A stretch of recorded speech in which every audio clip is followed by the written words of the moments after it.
देख रहे हैं और मैं हूं आपके साथ नेहा। बता दें आपको कि इस वक्त महाराष्ट्र के अंदर जो सरगर्मियां तेज हो रही हैं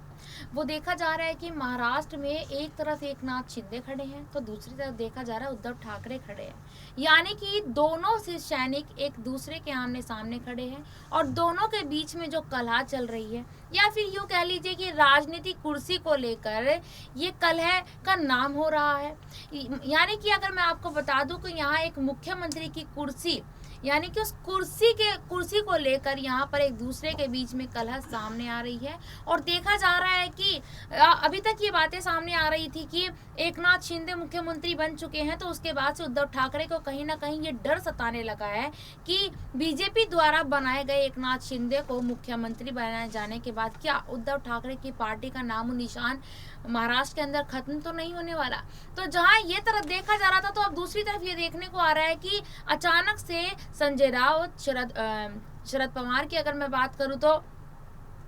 और दूसरी तरफ उद्धव ठाकरे, ये तीनों लोग द्रौपदी मुर्मू का समर्थन देने के लिए तैयार हो गए हैं। और संजय राउत ने इसी के ऊपर एक बयान भी दिया है कि अगर हम द्रौपदी मुर्मू का एक आदिवासी महिला का समर्थन कर रहे हैं तो यानी कि हम बीजेपी के साथ नहीं है। देखिए, बोलने की बातें कुछ और होती हैं और कहने की कुछ और होती हैं, लेकिन जिस तरीके से द्रौपदी मुर्मू का समर्थन किया जा रहा है उस सबको देखकर लगता है कि क्या वाकई में उद्धव ठाकरे बीजेपी के साथ मेलजोल बढ़ाना चाह रहे हैं या फिर संजय राउत या फिर यूं कह लीजिए कि शिवसेना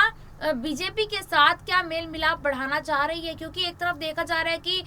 उद्धव ठाकरे जो वो एनसीपी को भी छोड़ना नहीं चाहते हैं और दूसरी तरफ देख रहे हैं कि मेरी पार्टी अब नीचे नीचे डूबती जा रही है तो वो द्रौपदी मुर्मू का सहारा लेकर यानी कि उनका समर्थन करके बीजेपी की तरफ अपने कदम बढ़ा रहे हैं। इन सभी मुद्दों पर बात करने के लिए मेरे साथ अब्रार, मेरे सहयोगी मेरे साथ हैं जो मेरे हर सवालों का जवाब देंगे। बहुत बहुत धन्यवाद अब्रार आपका इस डिस्कशन में, जहां हम बात करने जा रहे हैं महाराष्ट्र के अंदर जो भी आजकल चल रहा है। संजय राउत ने क्या बयान दिया है, शरद पवार ने क्या कहा है, यहाँ तक कि आदित्य ठाकरे को एक नोटिस भेजा गया है। वो नोटिस क्यों भेजा गया है ये भी हम आपसे बात करेंगे। तो सबसे पहला सवाल आपसे अब्रार मेरा ये है कि थोड़ी देर पहले ही ये खबर सामने आई है कि जो द्रौपदी मुर्मू है वो उद्धव ठाकरे के आवास मातोश्री में पहुंचने वाली है, यानी कि 1 या 2 दिन के अंदर वो उनसे बात करने के लिए जाने वाली है। क्या आपको नहीं लगता कि द्रौपदी मुर्मू का उनके आवास पर पहुंचना उद्धव ठाकरे के लिए कुछ अच्छी बात निकलकर सामने आ सकती है? देखिए, जहाँ तक द्रौपदी मुर्मू का उनके आवास पर जाने की बात हो रही है तो मुझे लगता है कि जिस तरीके से उन्होंने समर्थन का ऐलान किया है तो जाना बनता भी है उनका, क्योंकि उन्होंने उनका समर्थन किया है राष्ट्रपति के चुनाव में। तो ये कोई राजनीति में इस तरीके की मुलाकात जो होती है वो होती रहती है, लेकिन फिर भी एक संशय और एक अपॉर्चुनिटी के तौर पे अगर आप देखना चाहें इस चीज़ को तो देख सकते हैं कि आने वाले समय में शिवसेना की जो प्रमुख है उद्धव ठाकरे, वो हो सकता है कि एनडीए गठबंधन का हिस्सा भी हो और हो सकता है कि एकनाथ शिंदे फिर से अपने घर वापसी कर ले और फिर से वो शिवसेना में भी आ जाए, क्योंकि राजनीति में सब कुछ संभव है। फिलहाल के लिए अगर मैं कहूँ तो द्रौपदी मुर्मू का जो समर्थन कर रहे हैं शिवसेना की तरफ से जो समर्थन किया जा रहा है, ये इस तरीके की बात पहले भी हो चुकी है। क्योंकि बाला साहब ठाकरे जब एनडीए का हिस्सा हुआ करते थे तब भी उन्होंने यूपीए सरकार की तरफ से उस समय जो राष्ट्रपति की उम्मीदवार बनी थी प्रतिभा देवी सिंह पाटिल, उनका बाला साहब ठाकरे ने समर्थन किया था राष्ट्रपति के चुनाव में। क्योंकि प्रतिभा देवी सिंह पाटिल एक महिला थी और वो महाराष्ट्र से ताल्लुक़ भी रखती थी, इस वजह से बाला साहब ठाकरे का कहीं ना कहीं उनसे जुड़ाव था और इसी कारणवश उन्होंने राष्ट्रपति के इलेक्शन में प्रतिभा देवी सिंह पाटिल का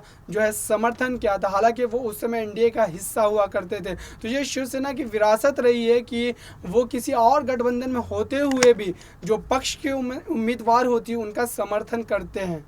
तो देखिए, बहुत बहुत सही आपने बताया कि अब्रार की किस तरीके से द्रौपदी मुर्मू का वहाँ जाना उनके लिए एक अच्छी बात भी हो सकती है और राजनीति में ये सब संभव है, एक दूसरे से मुलाकात करना। लेकिन मेरा सवाल आपसे ये है कि द्रौपदी मुर्मू का समर्थन करने के पीछे कहीं ये वजह तो नहीं है कि यहाँ उद्धव ठाकरे को ये महसूस हो रहा है कि यहाँ मेरी पार्टी का कहीं ना कहीं नामो निशान मिटता जा रहा है महाराष्ट्र के अंदर, तो मुझे बीजेपी का साथ देने में ही कहीं ना कहीं अच्छा भविष्य के लिए सही रहेगा। क्योंकि देखा जा रहा है कि एकनाथ शिंदे जो बीजेपी द्वारा बनाए गए हैं, मुख्यमंत्री की कुर्सी पर बिठाए गए हैं और चुनाव चिन्ह को लेकर जो आजकल बातें चल रही हैं कि चुनाव चिन्ह वो नहीं देना चाहते हैं, मतलब दुनिया राजनीति में मंत्रियों के सामने, नेताओं के सामने, या कह लीजिए सबके सामने वो ये दिखाना चाह रहे हैं कि मैं बिल्कुल एकनाथ शिंदे से टक्कर की लड़ाई लड़ रहा हूं। लेकिन पीछे पीछे देखा जा रहा है कि पीछे की अगर बातों को सामने लाया जाए कि द्रौपदी मुर्मू का समर्थन करना, और दूसरी तरफ देखा जा रहा है कि धीरे धीरे कर उद्धव ठाकरे के जितने भी विधायक है,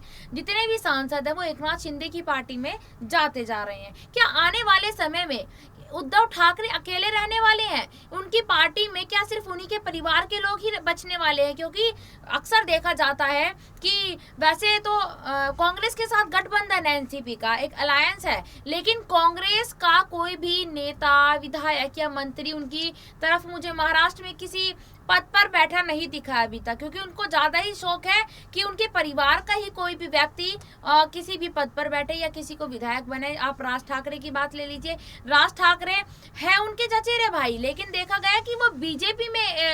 में शामिल है। लेकिन अगर दूसरी तरफ की अगर मैं बात करूं, अगर कुछ ऐसी बात होती है तो वो अपने भाई का साथ देते हैं, लेकिन पब्लिकली वो साथ देते नजर नहीं आते। अगर मैं आदित्य ठाकरे की बात करूं तो आदित्य ठाकरे उनके बेटे हैं, और कल ही हाल फिलहाल में उन्होंने अपना बयान दिया था कि जितने भी विधायक हमारी पार्टी को छोड़कर गए हैं वो उनके लिए रास्ता खुला है। यानी कि आज भी आदित्य ठाकरे ये चाह रहे हैं कि मेरे पिताजी की जो पार्टी है वो कभी महाराष्ट्र के अंदर खत्म ना हो, उनका जो मान सम्मान है वो कभी खत्म ना हो। क्या वाकई में आदित्य ठाकरे ये चाहते हैं कि उनके जितने भी विधायक है वो वापस आ जाए और दोबारा से जो उद्धव ठाकरे का जो गुट है, उनकी जो पार्टी है, दोबारा से मुख्यमंत्री की कुर्सी पर बैठ जाएंगी? देखिए, जहाँ तक वापस लौटने की बात है उन एमएलएस की जो बगावत करके एकनाथ शिंदे गुट के साथ सरकार में आज शामिल हो गए हैं, तो ये बात ज़्यादा संभाविक नहीं लगती, क्योंकि जो एमएलएस गए हैं उनको बड़ी लालसा दे करके उनसे बगावत करने के लिए बहुत सारी चीज़ों का ऑफ़र दिया गया होगा, तब वो जा कर के बगावत किए। अब फिलहाल के समय जो अभी वर्तमान स्थिति है, मैं समझता हूँ कि इस समय उनके वापस आने की जो संभावना है वो शून्य है, क्योंकि जिस तरीके से सरकार का फॉर्म है जो हो चुकी है और अब मंत्रिमंडल का भी विस्तार होना है, तो मुझे नहीं लगता है कि अब जो विधायक है वो वापस लौटने के मूड में बिल्कुल भी होंगे। हाँ, आने वाले चुनाव जो होंगे उसके नतीजे तय करेंगे कि जो एमएलएज हैं, जो विधायक हैं, वो क्या उद्धव ठाकरे के साथ आ जाएंगे या एकनाथ शिंदे के साथ बने रहेंगे। क्योंकि चुनाव में जब एकनाथ शिंदे को झटका लगता है या उद्धव ठाकरे को झटका लगता है, जब जनता उनके समर्थन में अपना मतदान जो है वो नहीं करेगी, तब हो सकता है कि उद्धव ठाकरे के गुट के और भी नेता एकनाथ शिंदे को ज्वाइन कर सकते हैं, और एकनाथ शिंदे के समर्थन में अगर महाराष्ट्र की जनता अपना जन समर्थन नहीं देती है तो हो सकता है कि जो एकनाथ शिंदे गुट के नेता भी उद्धव ठाकरे की तरफ आ सकते हैं। क्योंकि नेता जो है राजनीति अपनी मुनाफे के लिए करते हैं, और अगर उनको नुकसान होता हुआ दिखेगा तो जाहिर सी बात है कि वो पलड़ा बदल सकते हैं। जब एकनाथ शिंदे जैसा बड़ा नेता, जो एक शिवसेना का बड़ा लीडर, बड़े कद का लीडर हुआ करता था महाराष्ट्र की राजनीति में, जब उन्होंने इतने बड़े स्तर पर बगावत कर दी है, तो एक एमएलए, एक विधायक की बात क्या रह जाती है। हर कोई अपने फ़ायदे के लिए राजनीति करना चाहता है, तो आने वाले समय में सारी संभावनाएं जो हैं वो खुली हुई है। बिल्कुल, ये कह सकते हैं कि आने वाले समय में जो संभावनाएं हैं वो खुली हुई हैं, लेकिन ये कि तो एक फ्यूचर या भविष्य ही बताएगा कि आखिर उद्धव ठाकरे के लिए कौन से रास्ते खुले हुए हैं और कौन से रास्ते बंद हैं। और एकनाथ शिंदे जो आज मुख्यमंत्री की कुर्सी पर बैठे हैं, क्या वो 2.5 साल के बाद भी लगातार उस कुर्सी पर बैठने वाले हैं या नहीं? क्योंकि महाराष्ट्र के अंदर 2.5 साल का कार्यकाल अभी बचा हुआ है। 2.5 साल बाद क्या होगा वो वक्त बताएगा। एक छोटा सा सवाल आपसे लेना चाहती हूँ मैं अबरार, की संजय राउत बयानबाजी करते जा रहे हैं। जिस दिन से एकनाथ शिंदे मुख्यमंत्री की कुर्सी पर बैठे हैं, उस दिन से संजय राउत का लगातार बयान आ रहा है। यहाँ तक कि वो द्रौपदी मुर्मू का समर्थन भी करते नजर आए हैं। उससे थोड़े दिनों पहले वो ये भी कहते नजर आए थे कि ये सरकार जो है वो सिर्फ 6 महीने से ज्यादा नहीं टिकने वाली। यानी कि एकनाथ शिंदे के लिए वो कहते नजर आ रहे थे कि ये जो सरकार है वो 6 महीने से ज्यादा नहीं टिकेगी। क्या वाकई में इस बात में उनकी सच्चाई नजर आती है कि 6 महीने बाद दोबारा से उद्धव ठाकरे का जो गुट है वो दोबारा से बन जाएगा? देखिए, इस तरीके की बयानबाजी राजनीति में दबाव बनाने के लिए अक्सर दिए जाते हैं, लेकिन सरकार गिरने की बात जब तक वो आंकड़े आपके पास नहीं होंगे, आप सरकार कैसे गिरा देंगे। लेकिन जो चुनाव होने वाले हैं आने वाले समय में, उन बातों को लेकर के शरद पवार का ये दावा ज़रूर हो सकता है, लेकिन उन चुनावों में जब तक आपको वो सीट जनता द्वारा नहीं मिल पाती है जिसके ज़रिए, उन आंकड़ों के ज़रिए जब आप सरकार को बना सकें, तब तक ये दावे जो खोखले नज़र आते हैं। और इस तरीके की बयानबाजी लगातार की जाती है ताकि जो सत्ता पक्ष है उन पर एक तरीके का दबाव बनाया जा सके। बिल्कुल सही बात कही है अब्रार ने, आंकड़ों की बात कही है कि आंकड़े वाकई में, इस आंकड़ों के बारे में मैं आपको बताना चाहती हूँ। जो यहाँ पर आंकड़े शब्द यूज़ किया गया है, आंकड़े शब्द का प्रयोग किया गया है, आंकड़े शब्द का प्रयोग इसलिए किया गया है क्योंकि अगर उद्धव ठाकरे दोबारा से उस कुर्सी पर बैठते हैं, लेकिन देखा जाएगा कि उनके जो विधायक हैं वो तो शिंदे गुट के पास जा चुके हैं, उनके जो सांसद हैं वो तो जा चुके हैं, उनके हाथों से निकल चुके हैं। क्या वो विधायक और सांसद दोबारा उनके पास आएंगे या नहीं, ये बड़ी देखने वाली बात होगी और ये पता चलेगा कि आखिर 6 महीने बाद होगा क्या। बहुत बहुत धन्यवाद अब्रार आपका मेरे सवालों का जवाब देने के लिए, और ऐसे ही और अपडेट्स देखने के लिए और महाराष्ट्र की चर्चा पर बातचीत करने के लिए देखते रहिएगा नेक्स्ट 9 न्यूज़। धन्यवाद।